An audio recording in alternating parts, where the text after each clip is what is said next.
Assalamualaikum warahmatullahi wabarakatuh. Salam Om Swastiastu, Namo Buddhaya, salam kebajikan bagi kita semua. Selamat pagi, siang, dan malam kepada Ibu Susan Febriantina, SPD MPD, selaku dosen pengampu mata kuliah Strategi Belajar dan Mengajar, dan juga kepada teman-teman pendidikan bisnis kelas B tahun 2019. Kami dari kelompok 1 yang pada hari ini akan memaparkan hasil diskusi dan kerja kami mengenai prinsip motivasi dalam belajar untuk memenuhi mata kuliah Strategi Belajar dan Mengajar. Sebelumnya, kelompok kami beranggotakan saya Brian Aliandro dengan NIM 1707619031. Perkenalkan, nama saya Farah Fauziah dengan NIM 1707619020.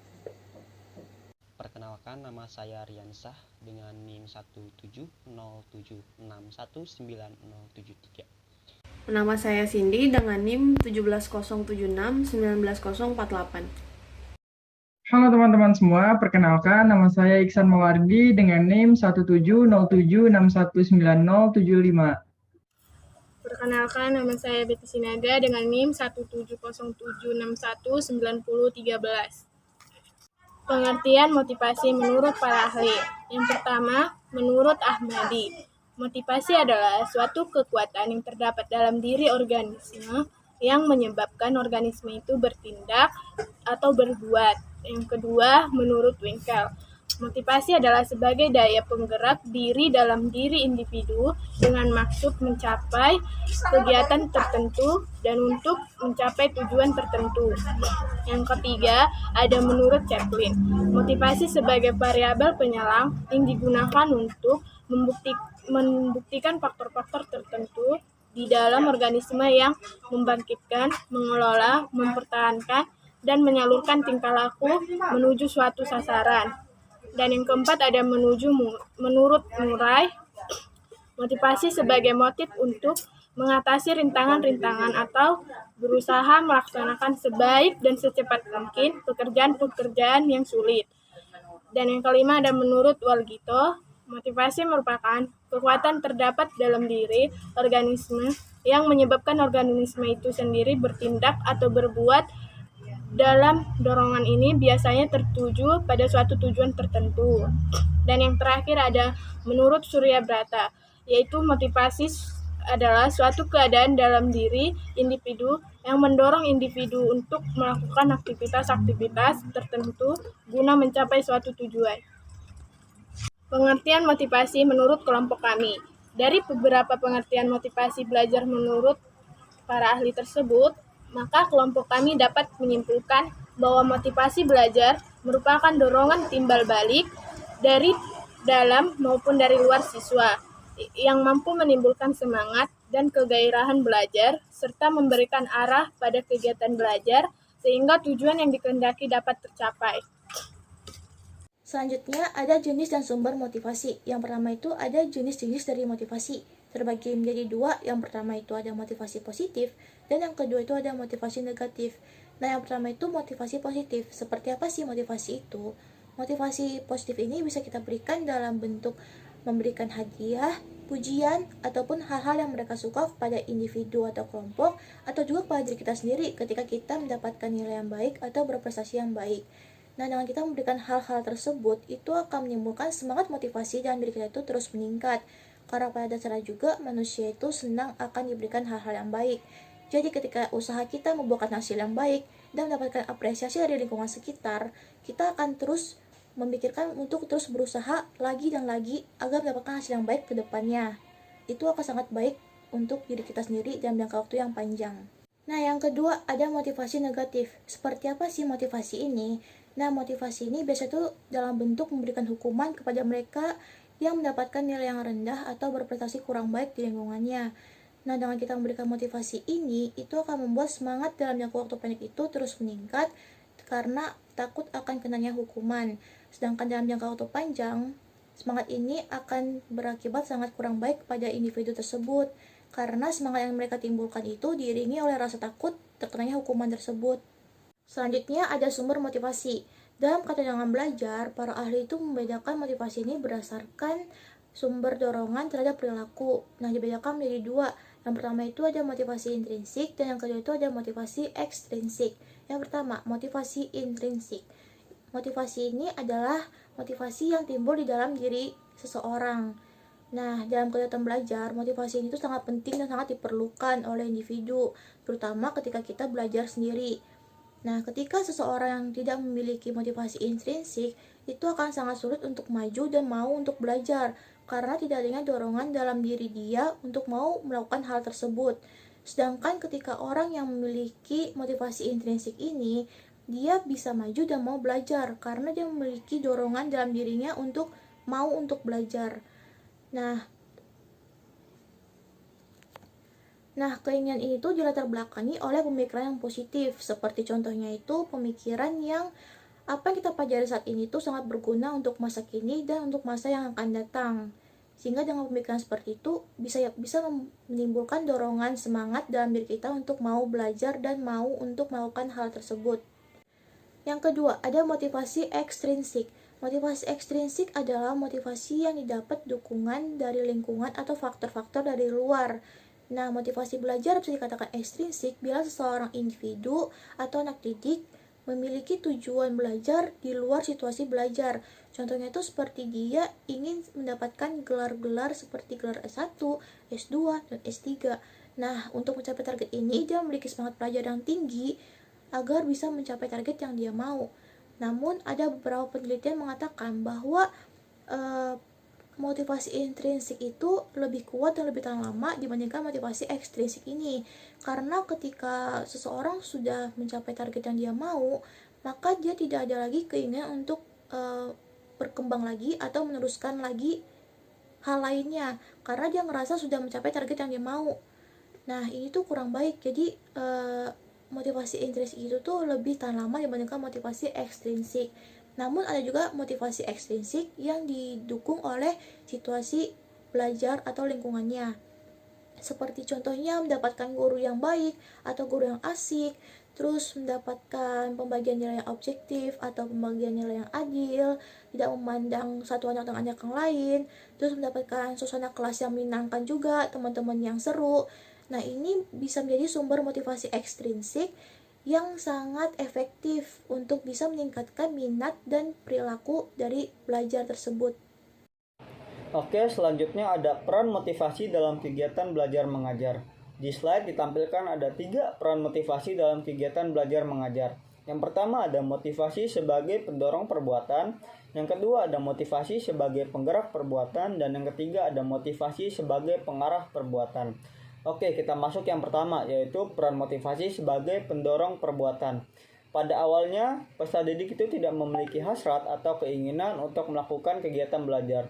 Namun, karena adanya sesuatu yang ingin dicari, maka muncullah minat belajar tersebut pada diri mereka. Sesuatu yang dicari itu dalam rangka untuk memuaskan rasa ingin tahunya dari sesuatu yang akan dipelajari. Sesuatu yang belum diketahui itu akhirnya mendorong peserta didik untuk melakukan belajar dalam rangka mencari tahu hal tersebut. Disinilah peserta didik mempunyai keyakinan dan pendirian tentang apa yang seharusnya dilakukan untuk mencari tahu tentang sesuatu tersebut.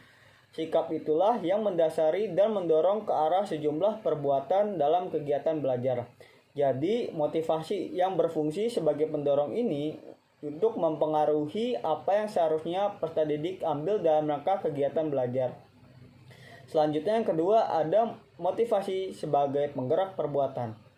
Dorongan psikologi yang melahirkan sikap terhadap anak didik itu merupakan sesuatu kekuatan yang tak terbendung, yang kemudian terjelma dalam bentuk gerakan psikofisik.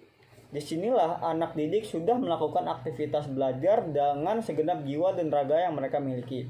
Akal pikiran berproses dengan sikap dan raga yang cenderung tunduk dengan kehendak perbuatan dalam kegiatan belajar.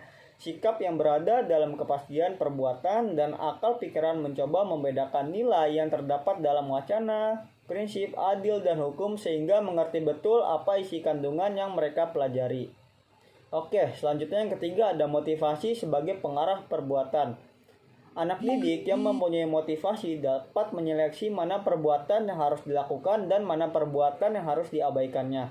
Seorang anak didik yang ingin mendapatkan sesuatu dari sesuatu mata pelajaran tertentu yang mereka pelajari tidak mungkin dipaksakan untuk mempelajari mata pelajaran yang lain yang mereka tidak sukai. Pasti anak didik akan mempelajari mata pelajaran yang mana tersimpan sesuatu yang akan dicari oleh mereka dan yang ingin diketahui oleh mereka. Sesuatu yang akan dicari anak didik ini merupakan tujuan belajar yang akan dicapainya. Banyak ahli berpendapat mengenai peran motivasi dalam kegiatan belajar mengajar ini, seperti menurut Omar Hamalik yang menyatakan bahwa motivasi akan mendorong timbulnya suatu kelakuan atau suatu perbuatan. Siswa yang awalnya tidak memiliki keinginan atau kemauan untuk belajar, kemudian akan terdorong oleh rasa ingin tahu yang dimilikinya tentang berbagai macam ilmu dan pengetahuan. Kemudian dengan rasa ingin tahunya tersebut, maka siswa akan terdorong untuk melakukan kegiatan belajar. Selanjutnya, motivasi berfungsi sebagai pengarah. Artinya, motivasi mengarahkan perbuatan ke tercapaian tujuan yang diinginkan. Motivasi akan mengarahkan siswa pada perbuatan-perbuatan yang mendukung pada pencapaian tujuan tersebut. Sedangkan perbuatan-perbuatan yang kurang mendukung akan dikesampingkan untuk mencapai tujuan tersebut. Selanjutnya, motivasi berfungsi sebagai penggerak. Artinya, motivasi diibaratkan sebagai sebuah mesin pada sebuah mobil.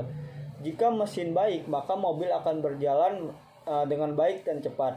Jika motivasi yang dimiliki siswa besar, maka hasil belajar pun yang didapat akan baik dan maksimal pula.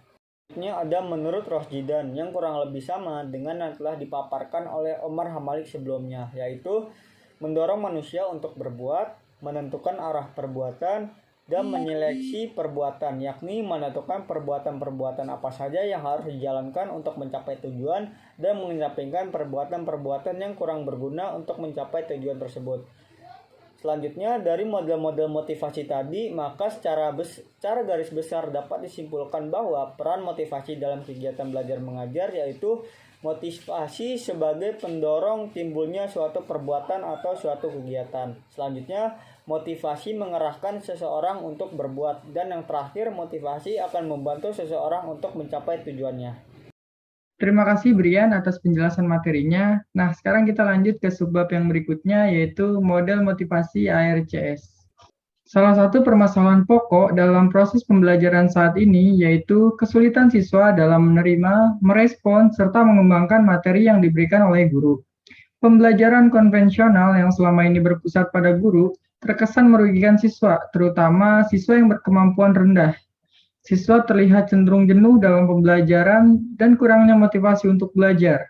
Untuk itu, maka perlu kiranya sekolah mengembangkan suatu model pembelajaran yang mampu memotivasi siswa.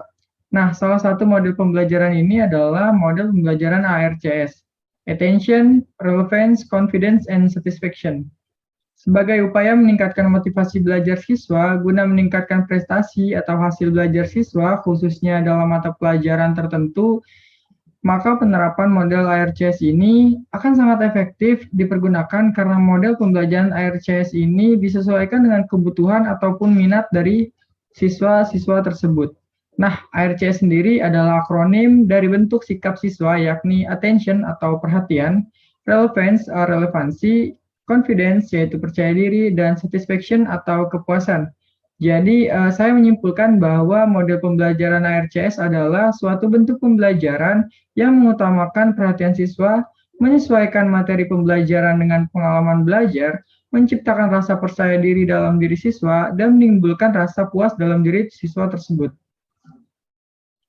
Nah, menurut Awoni dan kawan-kawan, model pembelajaran ARCS ini mempunyai kelebihan, yaitu yang akan saya sebutkan. Yang pertama, memberikan petunjuk aktif dan memberi arahan tentang apa yang harus dilakukan oleh siswa. Kedua, cara penyajian materi dengan model ARCS ini bukan hanya dengan teori yang penerapannya kurang menarik. Ketiga, model motivasi yang diperkuat oleh rancangan bentuk pembelajaran berpusat pada siswa. Keempat, penerapan model ARCS ini meningkatkan motivasi untuk mengulang kembali materi lainnya yang pada hakikatnya kurang menarik. Dan yang kelima adalah penilaian menyeluruh terhadap kemampuan-kemampuan yang lebih dari karakteristik siswa-siswa agar strategi pembelajaran lebih efektif. Nah, di sini ada beberapa komponen model pembelajaran dari ARCS ini. Nah, komponen model pembelajaran ARCS ini terdiri dari 4 komponen. Yang pertama adalah attention atau perhatian. Nah, jadi perhatian ini adalah bentuk pengarahan untuk dapat berkonsultasi atau pemusatan pikiran dalam menghadapi siswa dalam peristiwa proses belajar mengajar di kelas. Nah, perhatian ini berarti sama dengan konsentrasi ya. Dapat pula menunjuk pada momentum, yaitu perasaan tertarik pada suatu masalah yang sedang dipelajari. Menurut W.S. Winkel 100, konsentrasi atau perasaan siswa dan minat belajarnya bisa kita lihat dari perasaan siswa tersebut. Misalnya ketika siswa tersebut menunjukkan rasa senang, maka akan membantu dalam konsentrasi belajarnya, dan juga sebaliknya. Jika dalam kondisi yang tidak senang, maka akan kurang berminat dalam belajar dan mengalami kesulitan untuk berkonsentrasi terhadap pelajaran yang sedang berlangsung. Menurut Kohler 1987, strategi untuk menjaga dan meningkatkan perhatian siswa yaitu ada beberapa metode, yaitu yang pertama ada gunakan metode penyampaian dalam proses pembelajaran yang bervariasi. Misalnya ada diskusi kelompok, ada bermain peran, kemudian ada simulasi, ada curah pendapat, dan juga misalnya ada studi kasus. Kemudian yang kedua adalah gunakan media. Media-media ini kita gunakan media yang bervariasi. Misalnya kita menggunakan media visual, media audio, yang akan melengkapi penyampaian kita dalam memberikan materi kepada siswa. Kemudian yang ketiga, bila merasa tepat gunakan humor dalam proses pembelajaran. Proses pembelajaran ini dalam waktu tertentu bisa kita masukkan humor untuk bisa membangkitkan kembali konsentrasi dari siswa-siswa dalam proses pembelajaran. Keempat, gunakan peristiwa nyata dan contoh-contoh untuk memperjelas konsep yang digunakan. Nah, ini untuk membangun bahwa siswa tersebut merasakan konsep belajar yang ia jalani akan selaras dengan apa yang telah dialami. Kemudian yang kelima adalah gunakan teknik bertanya untuk melibatkan siswa. Nah, kita bisa memberikan kesempatan kepada para siswa untuk bertanya ketika proses pembelajaran sedang berlangsung. Nah, yang kedua ada relevansi ya. Yang pertama tadi ada attention dan yang sekarang kedua ada relevansi. Jadi relevansi yang dimaksud di sini dapat diartikan sebagai keterkaitan atau kesesuaian antara materi pembelajaran yang disajikan dengan pengalaman belajar dari siswa tersebut. Nah, motivasi siswa ini akan bangkit dan berkembang apabila mereka merasakan bahwa apa yang dipelajari itu memenuhi kebutuhan pribadi, bermanfaat, serta sesuai dengan nilai yang diyakini atau yang dipegangnya. Nah, menurut R. Angkowo dan A. Kosasi tahun 2007, mengemukakan bahwa strategi untuk menunjukkan relevansi adalah sebagai berikut. Yang pertama, sampaikan kepada siswa apa yang dapat mereka peroleh dan lakukan setelah mempelajari materi pembelajaran ini. Berarti kita sebagai seorang guru harus menjelaskan tujuan dari instruksional proses pembelajaran. Kemudian yang kedua adalah jelaskan manfaat pengetahuan, keterampilan atau sikap serta nilai yang akan dipelajari, dan bagaimana hal-hal tersebut bisa kita aplikasikan dalam pekerjaan atau kehidupan para siswa nantinya. Kemudian yang ketiga adalah berikan contoh latihan atau tes yang langsung berhubungan dengan kondisi siswa. Nah, untuk yang ketiga adalah confidence atau percaya diri.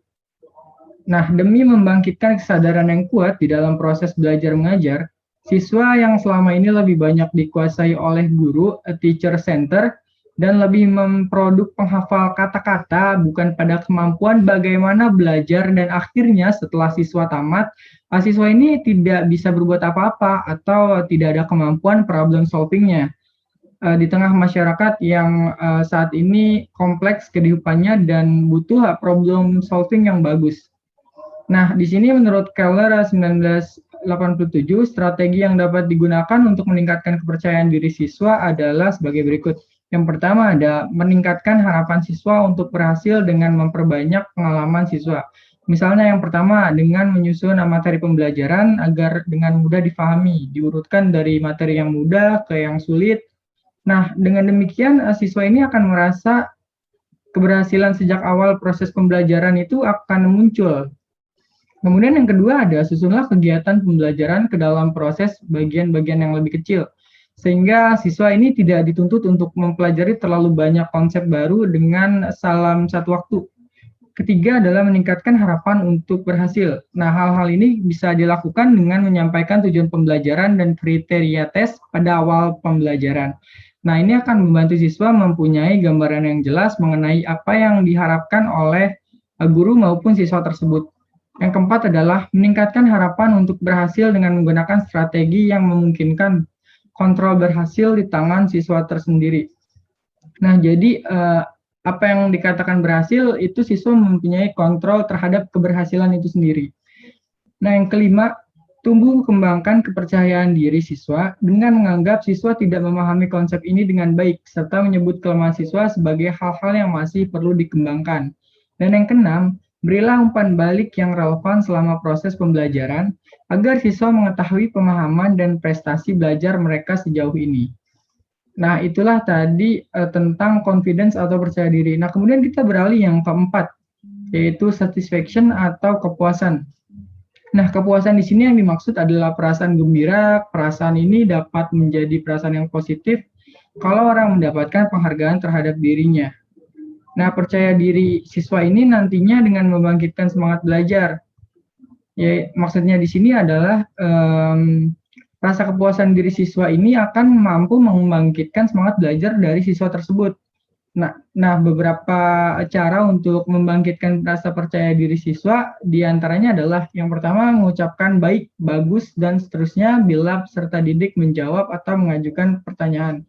Nah, yang kedua adalah memuji dan memberikan dorongan dengan senyuman atau anggukan kepada siswa yang telah berpartisipasi. Nah, yang ketiga adalah memberi tuntunan pada siswa agar dapat memberi jawaban yang benar. Keempat, memberikan pengarahan sederhana agar siswa dapat memberi jawaban yang benar. Nah, kemudian yang selanjutnya adalah ada langkah-langkah model dari pembelajaran ARCS ini. Yang pertama atau poin A, mengingatkan kembali siswa pada konsep yang telah dipelajari. Maksudnya di sini adalah pada langkah ini guru menarik perhatian siswa dengan cara mengulang kembali pelajaran atau materi yang telah dipelajari siswa dan mengaitkan materi tersebut dengan materi pelajaran yang akan disajikan. Nah, kemudian poin B, menyampaikan tujuan dan manfaat pembelajaran. Nah, pada langkah ini, guru mendeskripsikan tujuan dan manfaat pembelajaran yang akan disajikan. Nah, ini bisa kita lakukan dengan cara yang bervariasi, tetapi tetap masih pada mengacu terhadap prinsip perbedaan individual siswa, sehingga keseluruhan siswa ini dapat menangkap tujuan dan manfaat yang disajikan, serta dapat menangkap tujuan dan manfaat ini secara keterkaitan gitu antara pelajaran yang akan dipelajari dengan pengalaman siswa tersebut. Nah, di poin C ada menyampaikan materi pelajaran. Nah, pada langkah ini, guru menyampaikan materi pembelajaran secara jelas dan terperinci. Penyampaian materi ini dilakukan dengan cara atau strategi yang digunakan dapat dengan memotivasi siswa, yaitu dengan cara menyajikan pembelajaran tersebut dengan menarik sehingga dapat menumbuhkan atau menjaga perhatian siswa. Nah, hal-hal ini bisa dilakukan dengan menumbuhkan rasa percaya diri siswa, misalnya dengan memberikan kesempatan kepada siswa untuk bertanya, memberikan tanggapan, atau mengerjakan soal atau latihan, atau bisa juga menciptakan rasa puas di dalam diri siswa dengan cara memberikan penghargaan atas kinerja atau hasil baik dari siswa tersebut. Nah, kemudian di poin D, menggunakan contoh-contoh yang konkret. Nah, pada langkah ini, guru memberikan contoh yang nyata serta ada hubungannya dengan kehidupan sehari-hari siswa, sehingga siswa tersebut merasa tertarik dan mengikuti pembelajaran yang sedang berlangsung. Nah, selanjutnya ada poin C, yaitu memberi bimbingan belajar. Nah, di langkah ini, guru memotivasi dan mengarahkan siswa agar lebih mudah dalam memahami materi pembelajaran yang disajikan. Nah, langkah ini bisa kita gunakan untuk meningkatkan rasa percaya diri siswa, sehingga siswa tidak merasa ragu dalam memberikan respon ataupun mengerjakan soal-soal latihan yang diberikan oleh guru. Nah, kemudian ada poin F, yaitu memberi kesempatan kepada siswa untuk berpartisipasi dalam pembelajaran.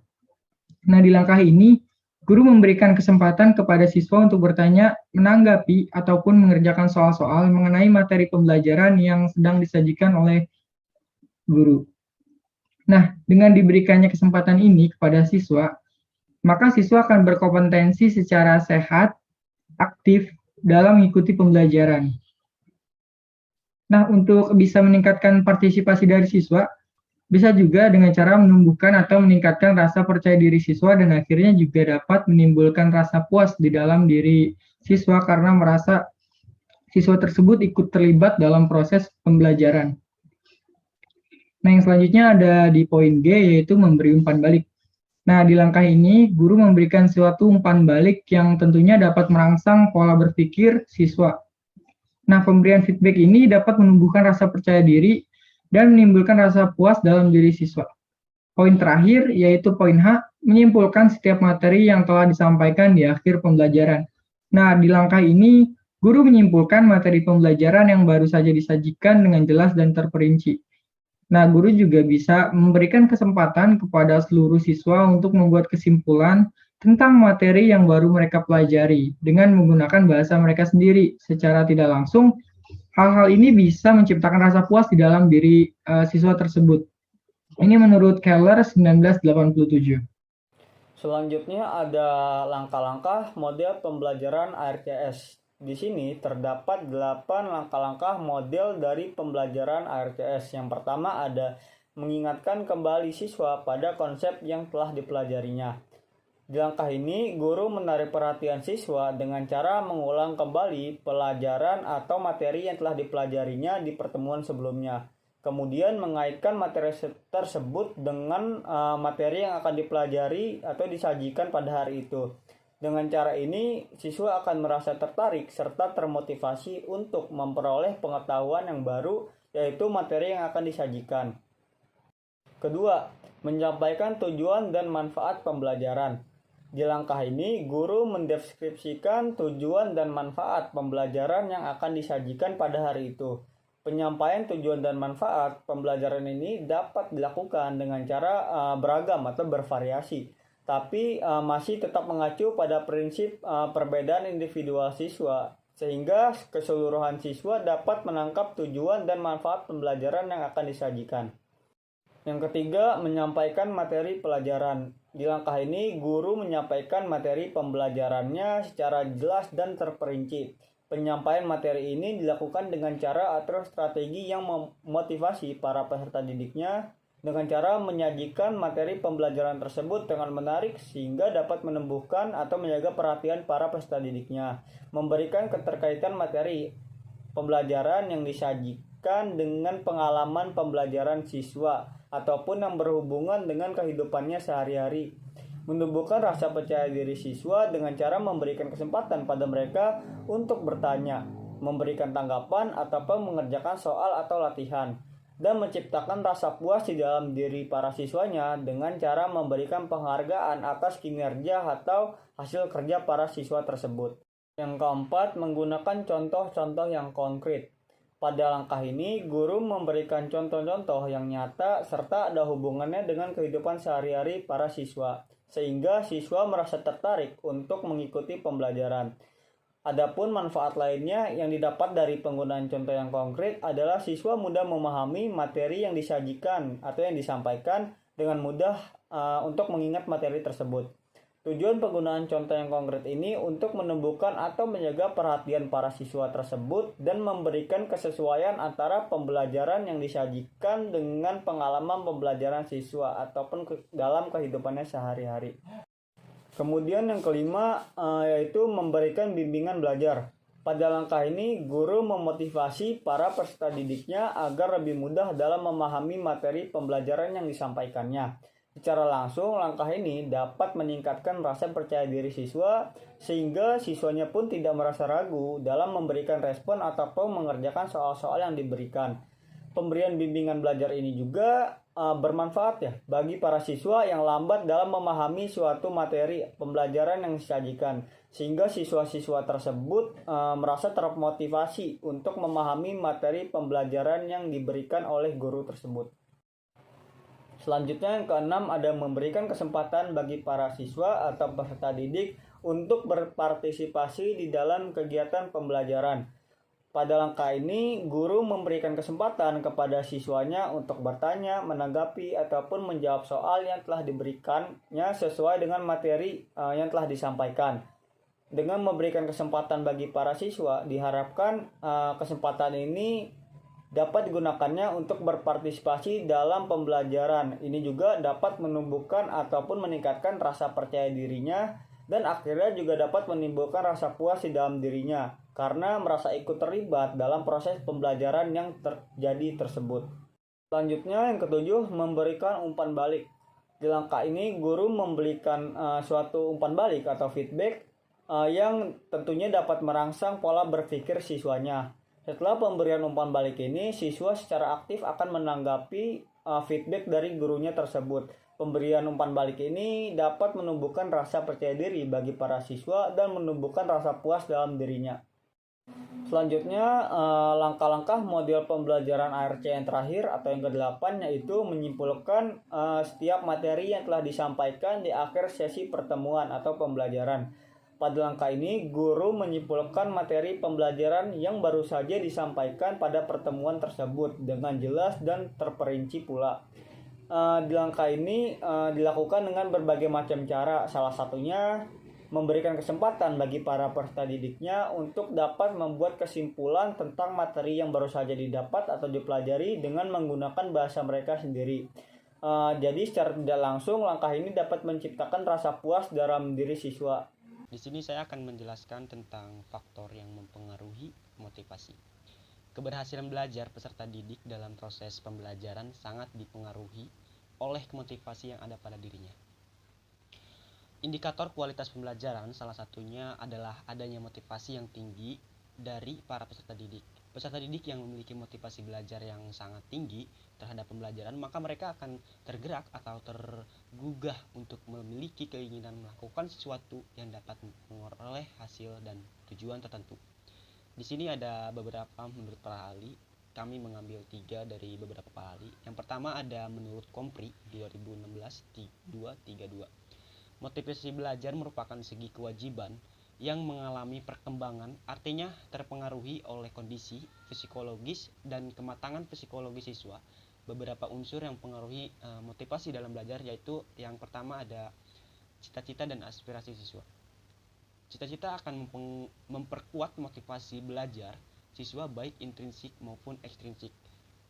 Mungkin dari beberapa dari kita ini merasakan cita-cita itu menjadi faktor yang mempengaruhi akan terpengaruhnya motivasi, sehingga siswa itu dapat bersemangat untuk meraih atau berproses dalam mencapai cita-cita tersebut. Yang kedua ada kemampuan siswa.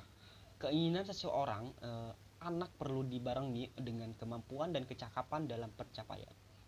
Dari itu kemampuan siswa adalah salah satu dari faktor yang mempengaruhi motivasi. Yang ketiga ada kondisi siswa. Kondisi siswa yang meliputi kondisi jasmani dan rohani. Seseorang siswa yang sedang sakit akan mengganggu perhatian dalam belajar. Mungkin kita pernah merasakan ketika sakit itu kita seakan kurang akan motivasi atau istilahnya sedang sakit itu perlu istirahat. Jadi sangat mempengaruhi akan motivasi. Bermalas-malasan mungkin kan ya. Yang keempat ada kondisi lingkungan siswa. Lingkungan siswa dapat berupa lingkungan alam, lingkungan tempat tinggal, pergaulan sebaya, dan kehidupan bermasyarakat. Yang kedua ada selain itu ada menurut Darsono tahun 2000 nomor 64 menyatakan bahwa faktor-faktor yang mempengaruhi motivasi ini yang pertama ada cita-cita dan aspirasi siswa. Mungkin sama halnya dengan menurut yang di atas tadi yang sudah dijelaskan. Yang kedua ada kemampuan siswa. Ketiga ada kondisi siswa dan lingkungan. Keempat ada unsur-unsur dinamis dalam belajar. Dan yang terakhir ada upaya guru dalam membelajarkan siswa.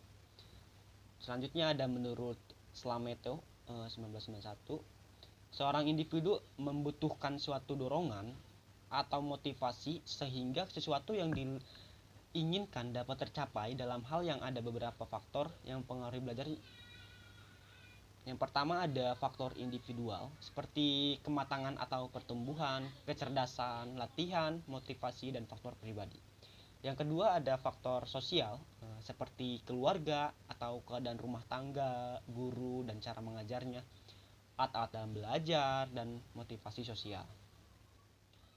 Selanjutnya ada faktor-faktor intern, faktor jasmanilah, faktor psikologis, dan faktor kelelahan. Yang kedua ada faktor ekstern, faktor keluarga, faktor sekolah, dan faktor masyarakat. Banyak faktor yang mempengaruhi motivasi belajar siswa. Dengan demikian, motivasi belajar pada diri siswa sangat dipengaruhi oleh adanya rangsangan dari luar dirinya serta kemauan yang muncul pada dirinya sendiri. Motivasi belajar yang datang dan di luar dirinya akan memberikan pengaruh besar terhadap munculnya motivasi intrinsik pada diri siswa. Ketiga, ada kondisi siswa dan lingkungan. Keempat, ada unsur-unsur dinamis dalam belajar. Dan yang terakhir, ada upaya guru dalam membelajarkan siswa. Selanjutnya ada menurut Slameto 1991, seorang individu membutuhkan suatu dorongan atau motivasi sehingga sesuatu yang diinginkan dapat tercapai dalam hal yang ada beberapa faktor yang mempengaruhi belajar. Yang pertama ada faktor individual seperti kematangan atau pertumbuhan, kecerdasan, latihan, motivasi, dan faktor pribadi. Yang kedua ada faktor sosial seperti keluarga atau keadaan rumah tangga, guru dan cara mengajarnya, alat-alat dalam belajar, dan motivasi sosial. Selanjutnya ada faktor-faktor intern, faktor jasmanilah, faktor psikologis, dan faktor kelelahan. Yang kedua ada faktor ekstern, faktor keluarga, faktor sekolah, dan faktor masyarakat. Banyak faktor yang mempengaruhi motivasi belajar siswa. Dengan demikian, motivasi belajar pada diri siswa sangat dipengaruhi oleh adanya rangsangan dari luar dirinya serta kemauan yang muncul pada dirinya sendiri. Motivasi belajar yang datang dan di luar dirinya akan memberikan pengaruh besar. Teknik karakter building peserta didik. Karakter building atau membentuk karakter adalah suatu usaha atau proses yang dilakukan untuk membina, memperbaiki, dan atau membentuk tabiat, watak, sifat kejiwaan, dan akhlak insan manusia sehingga menunjukkan perangai dan tingkah laku yang baik. Kemudian ada 3 jenis pendidikan karakter. Yang pertama adalah pendidikan formal, yaitu pendidikan yang berjenjang dan terstruktur. Yang kedua ada pendidikan informal, yaitu pendidikan yang dilakukan di luar sistem persekolahan yang dilakukan secara mandiri. Dan yang ketiga ada pendidikan non-formal, yaitu pendidikan atau kegiatan yang dilakukan di dalam ranah keluarga atau di lingkungan terdekat. Kemudian ada faktor yang mempengaruhi karakter. Yang pertama ada faktor internal yang terdiri dari 4 macam, yaitu yang pertama adat atau kebiasaan, yang kedua ada kemauan, yang ketiga ada suara hati atau hati nurani, yang keempat ada hereditas atau keturunan. Yaitu selanjutnya ada faktor eksternal, yang pertama ada pendidikan, yang kedua ada lingkungan. Menurut Heri Gunawan, terdapat banyak faktor yang mempengaruhi terbentuknya sebuah karakter. Dari sekian banyak faktor tersebut, para ahli menggolongkan ke dalam 2 bagian, yaitu yang pertama faktor internal dan yang kedua faktor eksternal. Kemudian yang pertama ada faktor internal. Terdapat banyak hal yang mempengaruhi faktor internal, antara lain yang pertama adat atau kebiasaan. Menurut Gunawan, kebiasaan adalah perbuatan yang selalu diulang-ulang sehingga mudah untuk dikerjakan. Faktor kebiasaan ini memegang peran yang sangat penting dalam membentuk dan membina akhlak atau karakter. Kemudian ada kehendak atau kemauan. Menurut Gunawan, kemauan ialah keinginan untuk melangsungkan segala ide dan segala yang dimaksud, walau disertai dengan berbagai rintangan dan kesukaran, namun sesekali tidak mau tunduk pada rintangan-rintangan tersebut. Kemudian ada suara hati atau hati nurani. Nurani adalah suatu benih yang telah diciptakan oleh Allah dalam jiwa manusia. Nurani dapat tumbuh berkembang serta berbunga karena pengaruh pendidikan. Dia akan statis bila tidak ditumbuh kembangkan. Kemudian ada hereditas atau keturunan. Hereditas adalah sifat-sifat atau ciri yang diperoleh oleh seorang anak atas dasar keturunan atau pewarisan dari generasi ke generasi melalui sebuah benih. Kemudian ada faktor eksternal, terdiri dari 2 macam. Yang pertama ada pendidikan. Pertumbuhan karakter tidak dapat dipisahkan dari proses pendidikan secara keseluruhan. Pendidikan mempunyai peran yang sangat penting dalam pembentukan karakter seseorang, sehingga baik dan buruknya akhlak seseorang sangat tergantung pada pendidikannya. Kemudian ada lingkungan. Lingkungan adalah segala sesuatu yang ada di sekitar kita, baik berupa tumbuhan, keadaan tanah, udara, dan pergaulan manusia dengan alam sekitar. Lingkungan kemudian menjadi 2 bagian, yaitu lingkungan yang bersifat kebendaan dan lingkungan yang bersifat kerohanian. Kesimpulan dari presentasi kelompok kami adalah motivasi belajar adalah seluruh daya penggerak yang ada di dalam diri siswa yang menimbulkan kegiatan belajar dan menjamin keberlangsungan kegiatan belajar sehingga tujuan yang dikehendaki oleh subjek belajar dapat tercapai. Fungsi dari motivasi sendiri merupakan pendorong, pengarah, pembantu dalam belajar. Oleh karena itu, konsep motivasi dan belajar ini merupakan hal yang penting bagi peserta didik dalam proses pembelajaran. Selain sebagai pendorong, pengarah, dan pembantu dalam belajar, motivasi sendiri merupakan penggerak dalam belajar. Untuk itu, motivasi sangatlah penting bagi peserta didik sebagai penggerak dalam proses. Jangan lupa like, komen, dan subscribe ya.